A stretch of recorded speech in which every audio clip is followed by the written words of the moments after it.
И сегодня, 2 мая, полностью овладели столицей Германии, городом Берлином.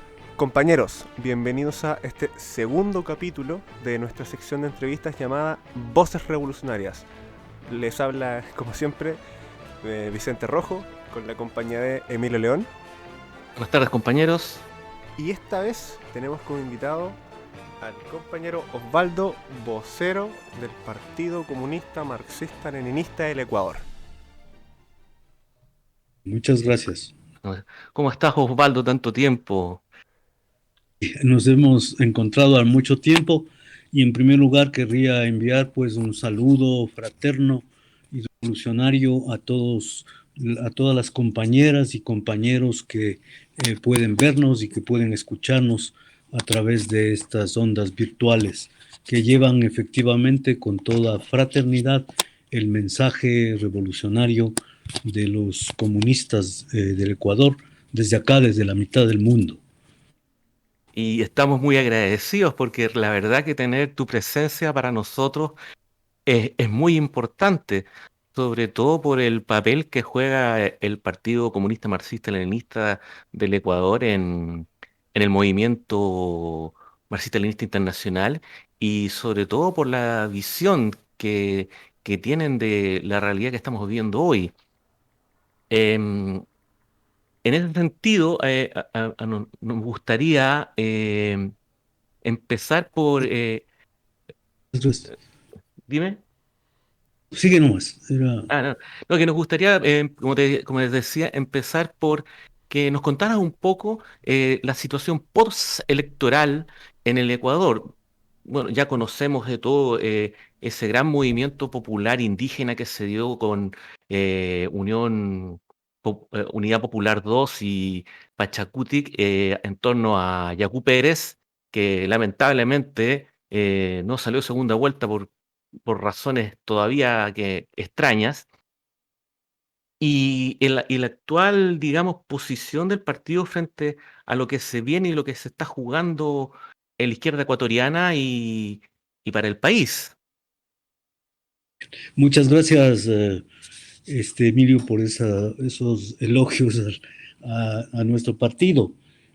Yo querría efectivamente señalar, compañeras, compañeros que nos escuchan, la situación que vive el Ecuador ahora es una situación bastante dramática, bastante trascendente desde el punto de vista de lo que viene sucediendo también a nivel de América Latina. Efectivamente, América Latina está siendo un escenario muy importante en donde efectivamente lo importante destaca la presencia de los trabajadores, la presencia de los pueblos, la presencia de aquellas colectividades a quienes el régimen capitalista y sus políticas, como el neoliberalismo, la desigualdad social, la pobreza, no han podido de ninguna manera, digamos, subyugar esas mayorías, y más bien el fenómeno contrario es que esas mayorías empiezan en un proceso que no es muy sencillo, que es arduo, que es difícil, pero empiezan en un proceso, digo, de organización, de adquirir conciencia de su propio papel, de mirar, digamos, hacia el frente, pero también mirarse hacia adentro, para entender el papel que juegan los trabajadores, los campesinos, los educadores, la juventud, las mujeres organizadas, y toda una serie de colectividades que buscan y que se van comprendiendo cada vez mejor la necesidad del cambio, que no se conforman con la situación que se vive, porque es una situación de ignominia, de injusticia, mucho trabajo, pero poco beneficio.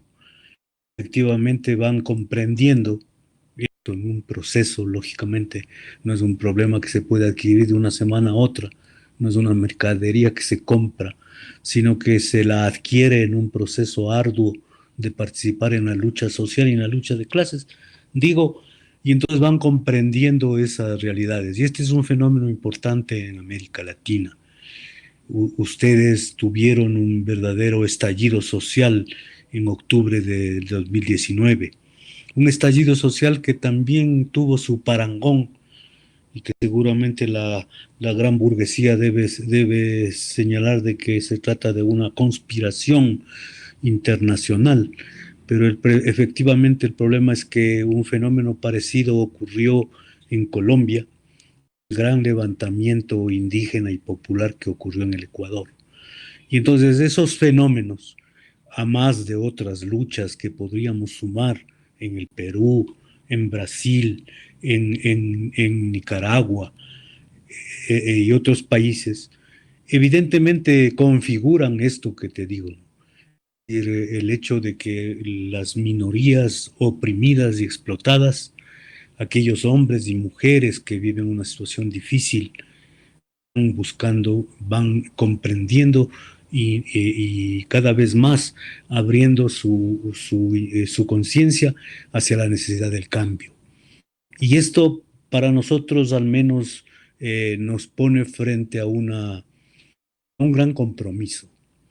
Los revolucionarios, los verdaderos revolucionarios, los consecuentes revolucionarios de izquierda, marxistas, leninistas de quienes estoy hablando, efectivamente tenemos la obligación de colocarnos a la cabeza de esos reclamos, de esas luchas, pero por reivindicaciones, por conquistas de diverso orden, jurídicas, económicas, de trabajo, laborales, etcétera. Pero junto con eso, tenemos la ineludible tarea de trabajar para que en todos esos luchadores y luchadoras populares vayan comprendiendo quiénes son sus verdaderos amigos, quiénes son efectivamente sus enemigos, y vayan entendiendo el proceso de lucha de clases que es indispensable llevar adelante y mover hasta provocar, digamos, el cambio que necesita el presente y el futuro de América Latina. Y ubicar dentro de esa lucha por un futuro de cambio las fuerzas que deben estar interesadas en eso. En primer lugar, los trabajadores, por obvias razones los comunistas tenemos una mira puesta en los trabajadores, la ciudad, del campo, por supuesto en la juventud, las mujeres, en los pobladores pobres de las ciudades y por supuesto en este nuevo actor que surge con fuerza en América Latina, que es efectivamente el movimiento indígena. En el Ecuador, por ejemplo, el movimiento indígena, nosotros hemos llegado al punto de vista de que la revolución es necesaria en el Ecuador, que no puede haber ninguna revolución que no cuente con el movimiento indígena como una de las principales fuerzas que componen esa lucha por el cambio social. Entonces, claro, esa es toda una problemática que es necesario entenderla, que es necesario derivarla y que es necesario enfrentarla. Y como en el pasado reciente decíamos, sin la participación de la mujer, la emancipación de la sociedad no es posible, y entonces hemos tenido que aprender, porque es una suma de aprendizajes, cómo tratar la problemática de la mujer, cómo entender a la mujer. Es sencillo, por supuesto, pero entendiendo al movimiento de la mujer, sus reivindicaciones, sus derechos fundamentales, igual tenemos que hacer con el movimiento indígena y por supuesto irnos convirtiendo, como no puede ser de otra manera, en una fuerza decisiva y decidida en cada uno de nuestros países para con esas fuerzas a las que estamos hablando y con las que tenemos que trabajar, forjemos los primeros pasos para lograr, hacernos dueños del futuro de los pueblos y del futuro de la humanidad.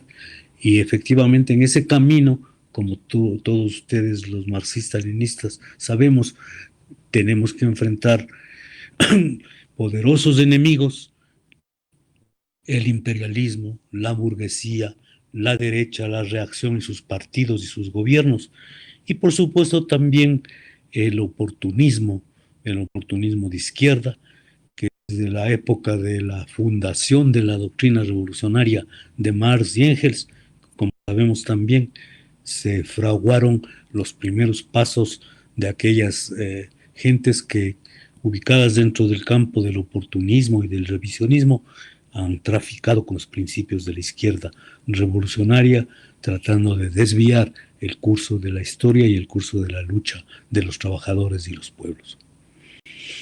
Entonces, esta idea, digamos, o esta visión general, querría yo anticipar para efectivamente mostrar cómo se van desarrollando los acontecimientos postelectorales, como se ha pedido en el caso Claro. ecuatoriano. No, y déjame decirte que el panorama que tú muestras es bastante certero y tienes mucha razón en el sentido de los nuevos desafíos que tenemos y que debemos asumir como partidos revolucionarios y en especial también en combatir el oportunismo, porque estas luchas que se están dando al nivel de la mujer, de los indígenas, de las minorías, también son la oportunidad para que los revisionistas, los socialdemócratas de siempre, traten de capitalizarlo para sus propios fines, que en el fondo son los beneficios para beneficio de las burguesías nacionales. Por supuesto que sí. Y yo te decía que el marxismo como una doctrina, como una teoría, como una ciencia revolucionaria al servicio de la emancipación de los trabajadores, porque eso es el marxismo y el marxismo-leninismo, apenas fue fundado por Marx y Engels, que no es que se sacaron, como sabemos, de su cabeza, digamos, por supuesto que tenían el privilegio de tener una inteligencia muy importante, pero no fue un sistema filosófico, económico, político, el socialismo, no fue, digamos, una invención sacada de la cabeza de estos clásicos del marxismo, sino que ellos sintetizaron, como sabemos, toda la experiencia revolucionaria anterior y pudieron formular en principios ya realmente objetivos los desafíos que teníamos los revolucionarios frente a la historia. Y entonces, efectivamente, eso es lo que necesitamos entender, que el mismo momento en que el marxismo se convirtió en la teoría emancipadora, encontró lógicamente su contrario, es decir, el oportunismo, en diferentes variantes y en diferentes pelajes. Y lo más importante es entender que la lucha en contra de los enemigos fundamentales de los pueblos, la lucha revolucionaria, necesariamente parte de enfrentar también a los oportunistas, a los revisionistas, a aquella gente efectivamente que ha falsificado los principios y que ha tergiversado los principios del marxismo para descaminar el movimiento. Entonces, en el caso del Ecuador, efectivamente el PSMLE ha podido, creemos nosotros, realizar un esfuerzo muy sincero, muy modesto, pero a la vez muy firme y consecuente, de primero ubicar bien el conocimiento de nuestro país y de sus gentes, saber qué terreno pisamos, como se dice vulgarmente, saber con quién caminamos y hacia dónde. Obviamente entender entonces que, como decía hace unos minutos, el movimiento indígena es un componente muy importante de la lucha social y de la lucha revolucionaria. Y esto tiene las elecciones que actualmente hemos transcurrido, tiene un antecedente, digamos, importante que no puede ser eludido en el análisis, el problema del gran movimiento, del gran levantamiento indígena y popular que ocurrió en el Ecuador en octubre de 2019 y que tuvo su expresión en la oposición frontal e indignada del movimiento indígena y de las grandes mayorías populares al problema de la elevación del costo de los combustibles, la llamada eliminación de los subsidios, que es la letanía, digamos, que manejan los sectores burgueses, a propósito, lógicamente, de impedir que el pueblo pueda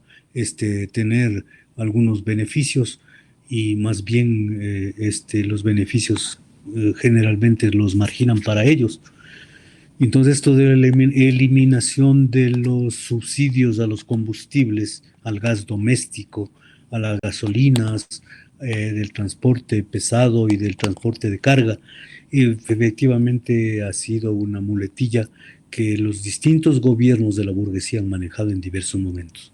Y tenía que ser, digo así, el gobierno de Lenín Moreno, que en su interés de caerle muy bien y de convertirse en el sirviente más obsecuente de los monopolios internacionales, sobre todo norteamericanos, es que efectivamente puso en vigencia, más o menos parangonando a lo que ha hecho ahora el presidente Duque, que con su reforma tributaria, él puso adelante una medida para la eliminación del subsidio y lógicamente Duque ha recibido en estas semanas la respuesta indignada de las mayorías y de los luchadores populares.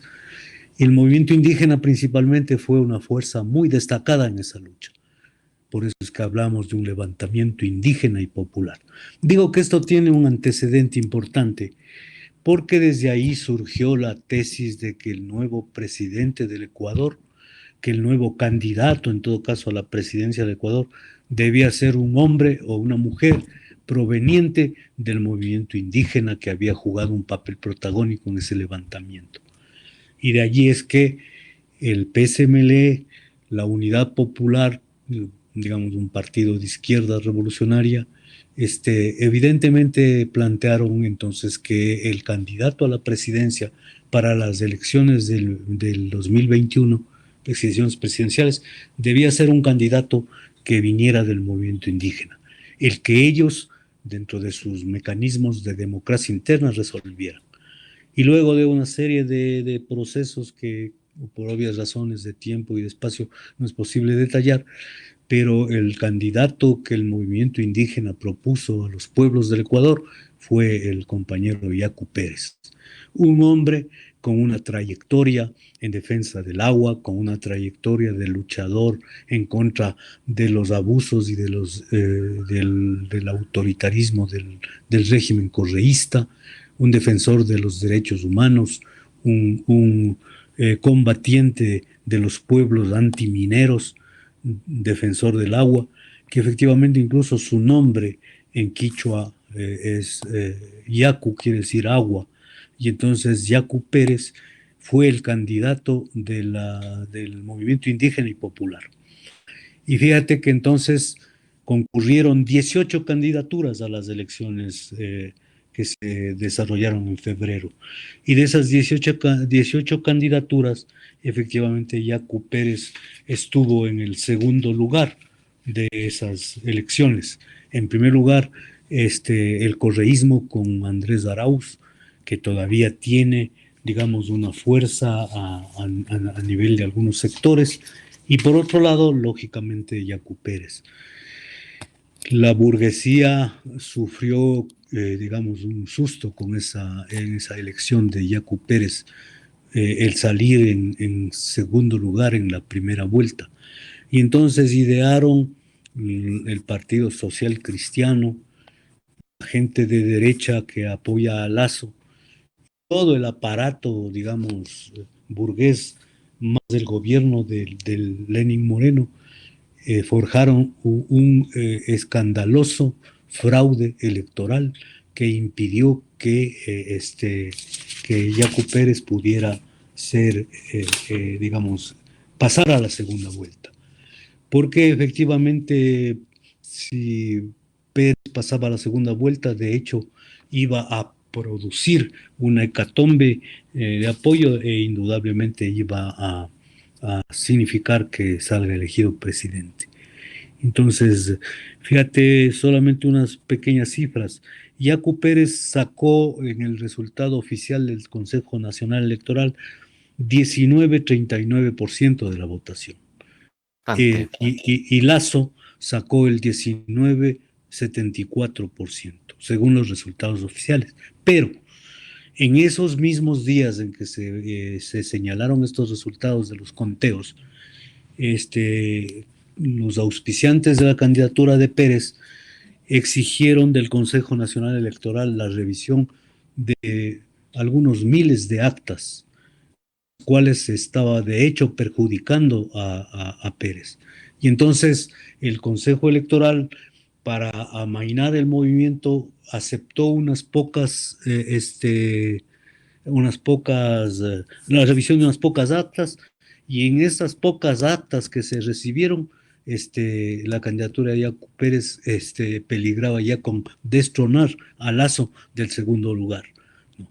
Eran, digamos, actas que estaban recogidas por parte de los representantes de las candidaturas que fueron presentadas al Consejo Electoral, y le sentaron incluso a Lasso en el Consejo Electoral junto a Yacu Pérez, y él se comprometió delante de Yacu Pérez y de toda la opinión pública nacional a hacer la revisión de actas en 16 provincias y a revisar el 100% de las actas en la provincia del Guayas. A ese acuerdo se llegó, y entonces la gente salió con una aparente victoria, pero todo eso fue inmediatamente eliminado porque Lasso se echó para atrás y dijo que no, que eso no era correcto, que tal por cual, y efectivamente se les robó. Esto es lo que la mayoría de la gente, de los ciudadanos de la calle, piensa, que se les robó a Yacu Pérez digamos, proclamación en la segunda vuelta. En la primera vuelta, perdón. Entonces, por eso es que organizaciones de izquierda, organizaciones revolucionarias y un gran número de organizaciones sociales y populares plantearon que para la segunda vuelta el pueblo no tenía candidatos, porque entonces tendríamos que escoger entre Lasso, que era el representante de los neoliberales, y Arauz, que era el representante del correísmo, efectivamente, de un régimen corrupto, de una gavilla de delincuentes, porque eso es lo que son Correa y todas sus gentes, no dicho por nosotros los comunistas, sino dichos por la fiscalía y por la corte, digamos, de justicia del país. Ellos, incluido Correa, sabemos, tienen sentencias que van desde los 8 años de prisión, y incluso el vicepresidente de la República anterior, que estuvo con Correa, efectivamente está detenido. Otros están prófugos, como 12 ministros de Correa están prófugos, han huido al exterior, y efectivamente sobre ellos pesan una serie de condenas y de sentencias de los organismos electorales. Entonces, no podían de ninguna manera ellos, digo los correístas, y también el sector de la derecha, aceptar que un candidato como Yacu Pérez, con ese respaldo popular, pudiera efectivamente ganar, porque corría el riesgo de ganar la presidencia. Entonces, para la segunda vuelta se decía ya, el pueblo no tiene candidatos. Levantó la consigna del voto nulo. Y el voto nulo alcanzó, fíjate, unos números nomás, no para molestar al auditorio, pero mientras Lasso tuvo 4.522.000 votos y Arauz tuvo 4.104.000 votos, el voto nulo alcanzó 1.717.000 votos, lo cual es digamos, una cosa inédita en una segunda vuelta. Es una Es cifra, decir, disculpe, es una cifra muy importante porque en el fondo demuestra un malestar del pueblo patente hacia estas dos líneas que se están disputando el poder. supuesto, entonces, la candidatura de Lasso pudo hacerse del triunfo, no porque el voto, digamos, mayoritario que le dio la presidencia aceptaba las propuestas neoliberales, sino que querían cerrarle el paso, la mayoría de ecuatorianos, al correísmo, que es un régimen delincuencial, que es un régimen encabezado, como dicen, por el principal jefe de la gavilla de delincuentes, que es Rafael Correa. Y efectivamente, entonces, digamos, se decía en las calles de manera muy complicada, decir: maldito este Correa que me obliga a votar por Lasso. Y entonces, la votación de Lasso, la votación del programa derechista neoliberal, de las propuestas de ellos, del movimiento Creo y de la Alianza Social Cristiana, que es una fuerza reaccionaria y de derecha, tuvieron su expresión en la cifra inicial que ganó Lasso en la primera vuelta, porque a la segunda Lasso pudo superar la ventaja que tenía Arauz, que es el candidato del correísmo, y efectivamente incluso proceder a superarlo, ¿no? De modo que efectivamente el problema es que Lasso ganó con 52.5% de los votos válidos y Arauz se quedó con el 47.5%, digamos, la primera derrota del correísmo en 14 años, me refiero derrota electoral en 14 Oye, años desde oye, Osvaldo, a propósito de esto que tú estás diciendo, em, la visión que tiene el partido es bastante disímil con la idea que se tiene en la izquierda, lo que podemos llamar izquierda latinoamericana, o Claro, específicamente en Chile, con lo que es Correa. Porque acá en Chile absolutamente. a Correa lo ven como un hombre de izquierda, como el mismo nivel que Chávez, Evo, como un gobierno progresista, incluso es aplaudido por movimientos y partidos, bueno, particularmente por el revisionismo, pero también por partidos que se denominan revolucionarios. ¿Por Sí, qué? eso es evidente. Mira, la cuestión, digamos, del correísmo es, digamos, una corriente. Efectivamente, en el Ecuador se inauguró la corriente del socialismo siglo XXI y de la revolución ciudadana. Es decir, se ubicó y se membretó frente a la burguesía y frente al panorama político ecuatoriano como una organización de izquierda.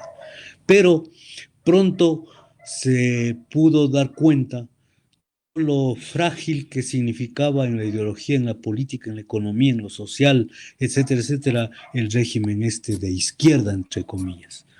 Y entonces era un régimen antiimperialista supuestamente, pero estaba de rodillas frente a los chinos y siguió de rodillas frente al imperialismo norteamericano, porque eso jamás fue cambiado ni negociado de ninguna manera. Más bien, el imperialismo chino ingresó al Ecuador a través de una serie de empresas de construcción y de bancos que le dieron préstamos a la economía ecuatoriana con altos intereses y empresas que hicieron construcciones fallidas, donde lo principal que hubo fue los sobornos y fueron los altos precios. Y efectivamente, eso mostró que esta izquierda supuestamente estaba al servicio de los monopolios extranjeros y también de la oligarquía. Oye, a propósito de eso, Osvaldo, fíjate que eso calza muy bien con el discurso, digamos, del revisionismo chileno y de los partidos, algunos llamados marxistas-leninistas, o otros partidos llamados de izquierda, en relación a lo que ellos consideran que debería ser un régimen progresista y que coincidentemente apoyan a China o consideran a China su nuevo referente, como un referente de un país socialista exitoso o, o un partido que representa al pueblo y que ha sabido llevar una economía para beneficiar a toda su población. Y ese discurso, los marxistas-leninistas sabemos que además de ser un discurso oportunista, es un discurso falso y que solamente busca atraer los capitales chinos con el dinero que traen y que reparten entre estos partidos que lo apoyan. Y es un tema bastante importante a tocar para nosotros porque lo vemos todos los días en estos partidos, como te digo, ya autodenominados marxistas-leninistas, que ya no solamente le levantan el maoísmo, sino que levantan el revisionismo chino y Norcorea como su referente. Y tú estás relatando qué es lo que realmente hace China cuando interviene en un país como el Ecuador. Efectivamente, el juego que ahora está ya cada vez más evidente Juego de esta fuerza llamada, ahora se llama incluso progresista, y han dejado de hablar de la revolución ciudadana y del socialismo siglo XXI, que nunca, al menos en el Ecuador, hubo ninguna persona, digamos, equilibrada que pueda decir, bueno, el socialismo siglo XXI consiste en tal cosa, cual podemos decir se juzga no por lo que dicen, sino por lo que hacen. Y entonces, ¿qué es lo que hizo Correa? No nos alcanzaría este programa que Tendría que, bondadosamente tendríamos que ustedes hacer nos han dado, cinco. solo para decir lo que ha hecho Correa en este plano. Entonces digo que el juego está más o menos descubierto para algunos sectores populares y sectores de izquierda, incluso auténtica.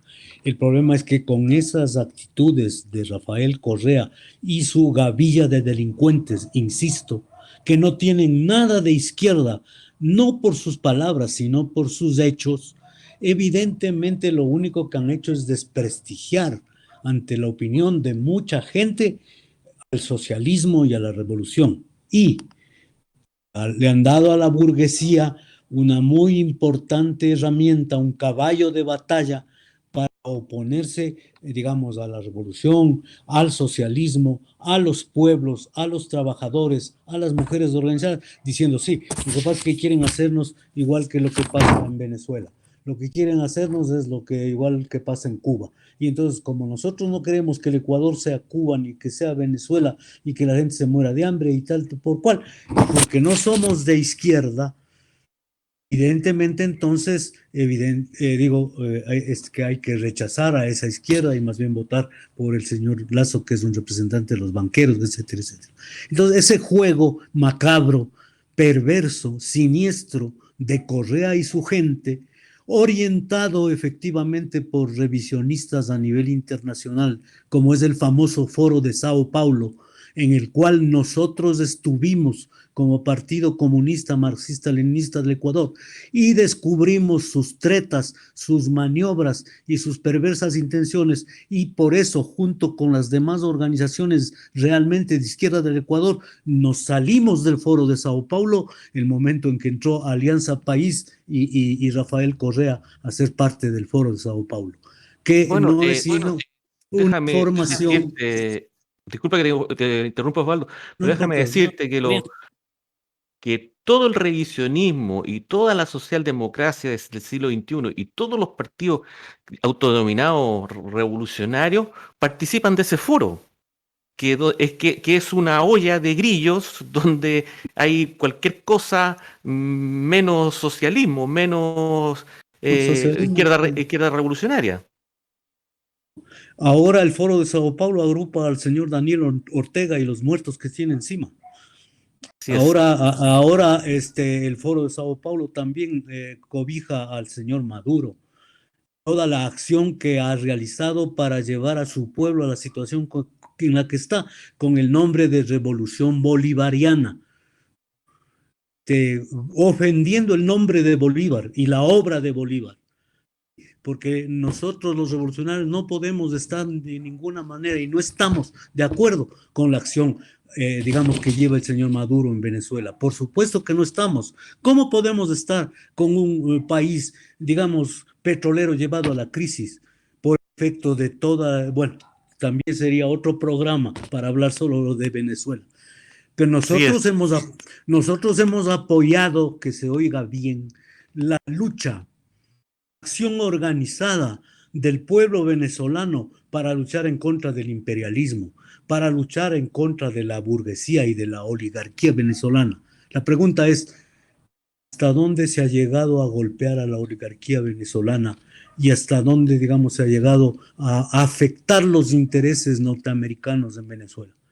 Y más bien, los chinos y los rusos, potencias imperialistas también, ¿no? El señor Putin y el señor chino, presidente, evidentemente Jinping. Xi Jinping, han entrado en Venezuela para igual hacer las grandes edificios, digamos, multifamiliares, enfrentar los proyectos de vivienda, pero indudablemente en beneficio de los bancos y de las empresas de construcción chinas, que entonces tienen su clientela en América Latina, y también las empresas rusas que tienen su clientela en América Latina. ¿Cómo es parte?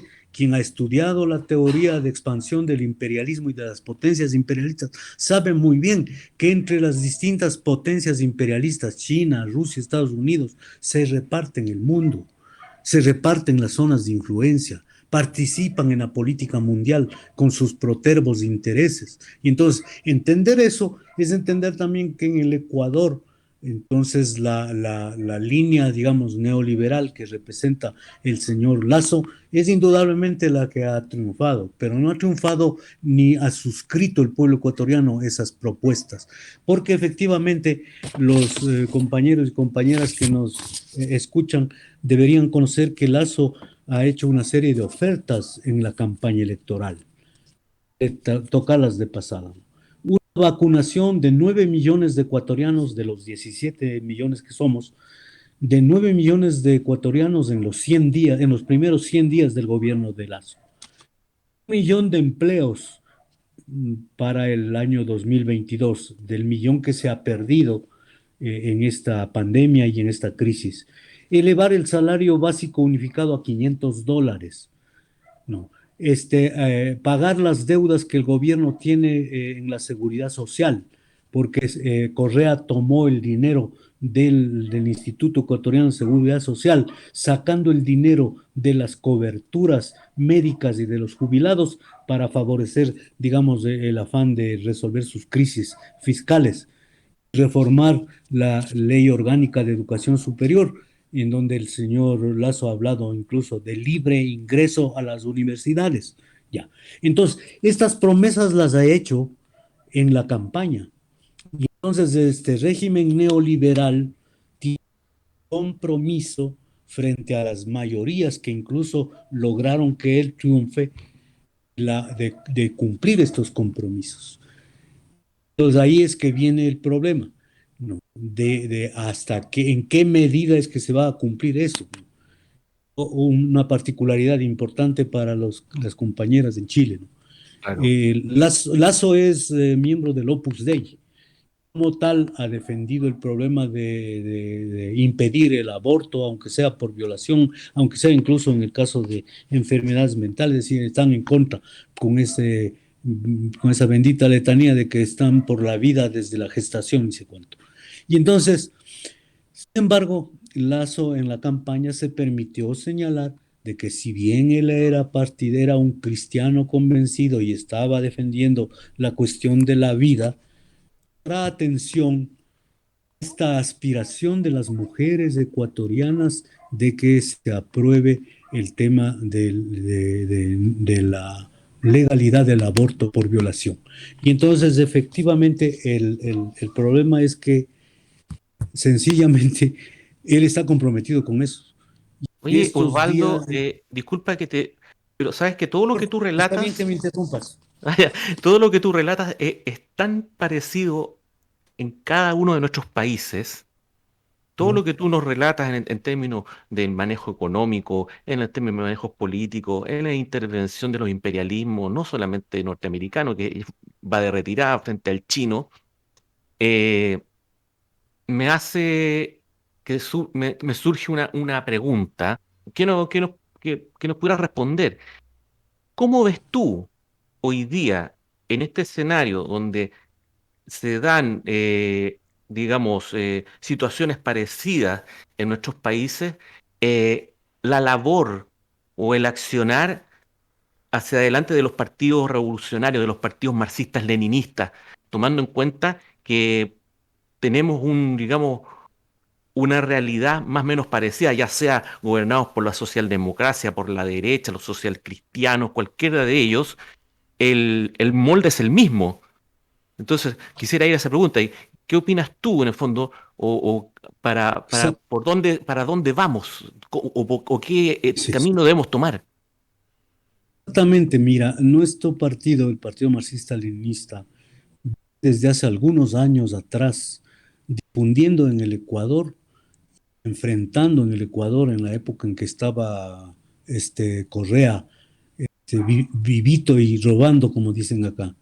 En esa época mismo enfrentamos a Correa señalándole que él no era de izquierda, que no era el progresismo que él representaba, era un progresismo, entre comillas, de derecha al servicio de los explotadores y que de ninguna manera, digamos, sus prédicas eran consecuentes con las obras, porque efectivamente, como después se demostró, vinieron los sobornos, vinieron los contactos con Odebrecht, el asunto de cómo se repartieron la plata, etcétera, hasta convertirse en lo que el ciudadano común en el Ecuador considera que es Correa y su gente, una gavilla de delincuentes.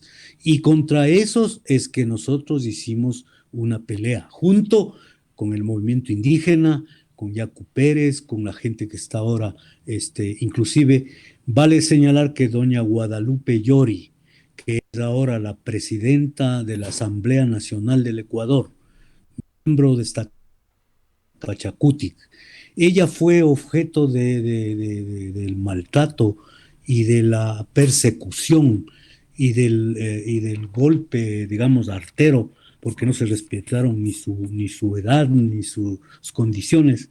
Y entonces Correa mandó a las hordas policiales a arrestarla y a golpearla, acusándola de terrorismo, fíjate.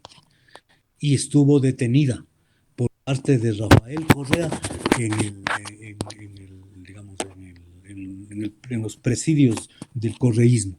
Entonces, una mujer como ella, ahora enfrentando, digamos, dirigiendo el Parlamento ecuatoriano, la Asamblea Nacional, es un reconocimiento de los diversos bloques a lo que significa esta mujer. Es por primera vez una mujer amazónica, una mujer que ha sido víctima de las atrocidades y de las actitudes autoritarias del correísmo, está dirigiendo el Parlamento.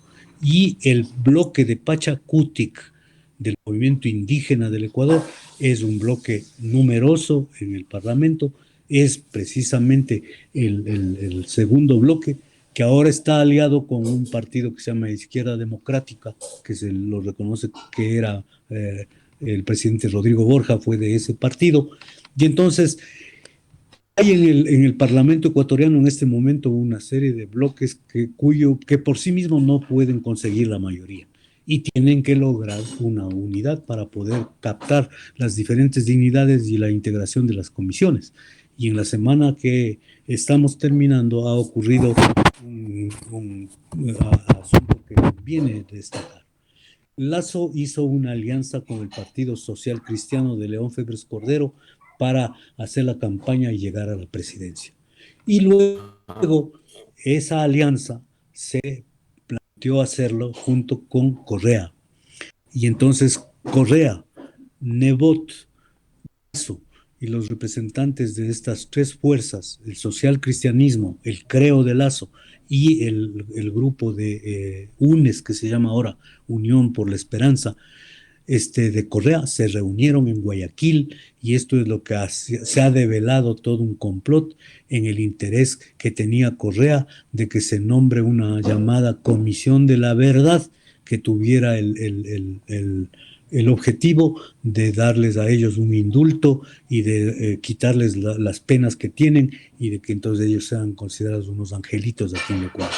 Ese revolcón que ha sufrido este acuerdo efectivamente entonces obligó a que el gobierno de Lazo o el bloque de Lazo del presidente desistiera de ese acuerdo, Correa y los socialcristianos, y muestra efectivamente de cuerpo entero quiénes son los socialcristianos, la gente de Nebot y de todos los que fueron los herederos de Febres Cordero, presidente del Ecuador también, alcalde de Guayaquil, en fin, y quiénes son, y quién es Correa, que no tiene ningún problema en reunirse con su gente en una mansión de la ciudad de Guayaquil con estos representantes a propósito de fraguar un acuerdo, un pacto maléfico Oye, en el... Osvaldo, o sea, ¿qué quieres que te diga? O sea, es el actuar típico de de la socialdemocracia, de los socialcristianos, cuando no se ven acorralados recurren a la derecha, cuando el pueblo se empieza a tomar conciencia y a organizarse. Y por lo que, bueno, y nos queda más que claro, y ojalá que le quede claro a todos los compañeros y compañeras que nos escuchan, que Correa no es un hombre de izquierda, nunca ha sido un hombre de izquierda, y que los partidos Exactamente. que lo siguen apoyando o que siguen hablando de Correa como poco menos que un revolucionario, están demasiado equivocados, demasiado Pues equivocados. deben saber que en el Ecuador Correa se ha reunido con lo más reaccionario de la derecha política oligárquica, que es el Partido Social Cristiano, y junto con el gobierno de Lazo quisieron hacer un pacto para nombrar en el Congreso una comisión de la verdad que estableciera el asunto de indultos o de amnistías en contra de Correa y su gavilla de delincuentes. Y entonces el gobierno que iba a cometer una brutalidad haciendo eso, entonces, a última hora, el bloque de Creo se desistió de ese acuerdo, se salió de ese acuerdo y los denunció. Y entonces, claro, los socialcristianos y los correístas, Correa está ahorita que echa rayos y centellas en contra del propio gobierno y Oye, obviamente entonces ellos van se han mostrado ante el Ecuador en el colmo del cinismo, de la sinvergüencería y de la actitud delincuencial de la derecha social cristiana y del correísmo, de modo que los amigos, que respaldan a Correa pensando que es un hombre de izquierda, deberían revisar incluso desde el punto de vista ético, además de ideológico, el tener semejante seguidor, es decir, un jefe de la delincuencia y de la mafia organizada en el Ecuador, que eso es lo que es Rafael Correa. Y de izquierda no tiene, ahora ya, ni siquiera el nombre, porque han dejado el nombre de izquierda y ahora se llaman progresistas. así es, Osvaldo. Mira, nos encantaría seguir conversando contigo, pero por el Pero honor al entiendo, tiempo, debemos estoy cerrar. abusando de su tiempo. No, no, no, al contrario, ha sido muy esclarecedor porque de verdad, era algo que en Chile se tenía que saber, era algo que se tenía que decir y como se dice, se tenía que decir y se dijo. Te agradezco mucho tus palabras, agradecemos mucho tu presencia y esperamos que nos podamos comunicar de nuevo, bueno, tal vez en vivo, en otras condiciones post-COVID. Mensaje Claro. final, un mensaje final simplemente, Claro. Vicente, permíteme por minuto. Es decir, ahora el Partido Comunista Marxista-Leninista, la Unidad Popular y las fuerzas sociales, sindicales, campesinas, indígenas, de la mujer, de la juventud, estamos interesados en forjar una unidad en nuevos niveles que precisamente mantenga todas estas banderas y exija del gobierno de Lazo el cumplimiento de las ofertas electorales. Pero eso es una parte. Y la segunda es el hecho de que tiene que, digamos, lucharse, continuar la lucha por las reivindicaciones, las conquistas y los derechos que tiene el pueblo trabajador ecuatoriano, los derechos de las mujeres, de la juventud, de los trabajadores, etcétera, etcétera. Y en tercer lugar, esa unidad tiene que manifestarse especialmente en las calles, porque las calles han sido el escenario donde el movimiento popular es que se ha forjado y ha fraguado sus mejores luchas y sus mejores acciones. De modo que ahí, en las calles, es que nos encontraremos jóvenes, indígenas, trabajadores, mujeres, interesados en lo que decíamos al principio, en la lucha por el cambio social. Y en ese camino es que aspiramos a hacer de nuestro Partido Comunista una fuerza honesta, consecuente y sincera que busque la unidad de los pueblos del Ecuador para esta propuesta que tenemos por delante. Muchas gracias a ustedes, camaradas, por esta contribución que han hecho al permitirnos dirigir la palabra, y a nuestras amigas y amigos, a nuestros colaboradores, a nuestra gente simpatizante, que conozcan aún más de lo que es la ideología marxista-leninista y las acciones del Partido Revolucionario, que efectivamente son acciones consecuentes, sinceras, francas y decididas. Gracias. Y recuerden, compañeros, la revolución es necesaria.